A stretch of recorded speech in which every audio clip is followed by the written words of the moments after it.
Dr. Zakir, some scholars say that smoking is haram.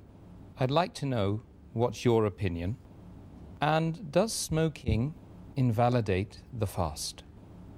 As far as smoking is concerned, several years before, when science hadn't advanced that far, most of the scholars used to say that smoking is makruh. Based on the hadith of Muhammad sallallahu alaihi wasallam, which is mentioned in Sahih Bukhari, volume number 1, in the book of Adhan, hadith number 855, where the Prophet said that anyone who eats garlic or onion, they should stay away from us and stay away from the mosque. Prophet said that, don't come to the mosque after having garlic or onion because there's bad breath. When you are smoking, the breath is worse than onion or garlic. So based on this hadith, therefore garlic and onion doesn't become haram, it was makruh. So based on this hadith, scholars give the fatwa that smoking is makruh. But now, after science has advanced, we have come to know that smoking is nothing but it's a slow poisoning. Tobacco in any form, whether smoking, cigarettes, whether bidi, whether tobacco and hookah, whether chewing tobacco, all forms of tobacco contain nicotine and tar. And we know it's nothing but slow poisoning. That is the reason most of the non-Muslims also, they agree that smoking is haram. Not only the Muslim world, even the non-Muslim. That is the reason they put a statutory warning on the cigarette packs. They put a statutory warning saying cigarette smoking is injurious to health. Or in some countries, it mentioned general surgeon's warning or surgeon general's warning. Smoking is injurious to health. And anyone gives the ad, whether in newspaper, in the magazine or television, it is compulsory that they have to highlight the statement, smoking is injurious to health. So I'm not talking about the Muslim world, even the non-Muslim world agrees that smoking is nothing but slow poisoning.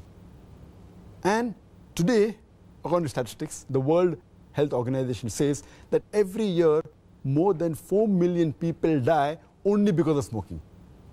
And if you count the other forms of tobacco, it will be much more.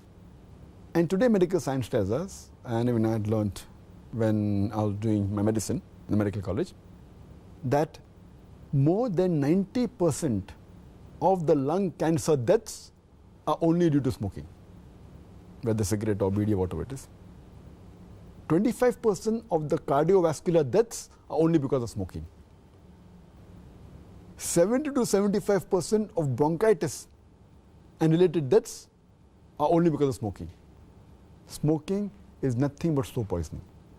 It blackens your lips, blackens your gums, your fingertips, it damages your lips, it damages your esophagus, it damages your stomach, and it can cause constipation, it can cause loss of appetite, it can cause loss of libido, your sexual power gets suppressed, it can cause immunity to the drugs you take, and it reduces the defense of your body.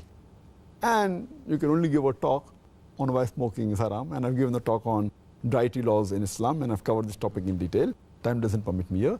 But based on all these various research, there are today more than 400 fatwas. The majority of the scholars, they agree that smoking is haram, and all form of tobacco is haram. There may be certain scholars of certain countries, including this country where I come from, India, they say it is makruh yet. But most of the scholars, otherwise, throughout the world, majority of them, they agree that smoking is haram. Allah says in the Quran, in Surah Araf, chapter number 7, verse number 157, that you follow the prophet, the unlettered prophet who's mentioned in your law and scriptures. And further it says that this prophet asks you to do things which are good for you, tayyib for you. So take what he gives it to you, what is lawful and good. And he prohibits things which are khabis, things which are unlawful, things which are bad for you. So what a prophet gives, what he gives you which is good, take, and he prohibits you things which are khabis, unlawful, you have to abstain from it. This is the law. And Allah says in the Quran, in Surah Baqarah, chapter number 2, verse number 195, make not your own hands the cause of your own destruction, indicating that do not kill your own self.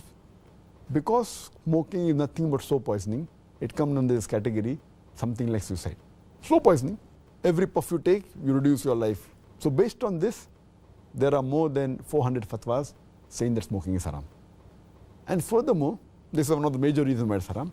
Furthermore, Allah says in the Quran, in Surah Araf, chapter number 7, verse number 31, eat and drink, but do not be extravagant. Allah says in Surah Isra, chapter number 17, verse number 27, that do not be extravagant, do not be a spendthrift.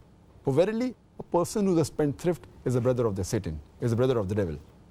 And we know that when we smoke, it's nothing but extravagance. It's nothing but taking a pound note or a few pounds, or taking a dollar note, the green dollar bill, or a pound, and lighting up with fire. When we smoke, when we light the cigarette, it's nothing but burning money, whether it be rupees, whether it be dollars, whether it be pounds, whether it be riyals. It's nothing but extravagance, which is haram in Islam. And you can give a list of reasons why it's haram. But just to cut it short, one more reason, that you cannot harm your own neighbor. You cannot harm your own brother. And in smoking, when you exhale out the smoke, it causes more damage to your neighbor. Passive smoking is more dangerous than active smoking. When the person who smokes, when he exhales out, if the person who's a neighbor inhales the smoke, it causes more damage to him than the person who smokes. That's the reason many countries like Singapore, etc., they've banned smoking in public places. In your personal house, you can do it. In public places, in government places, smoking has been banned. So based on this, it's haram. So smoking is haram.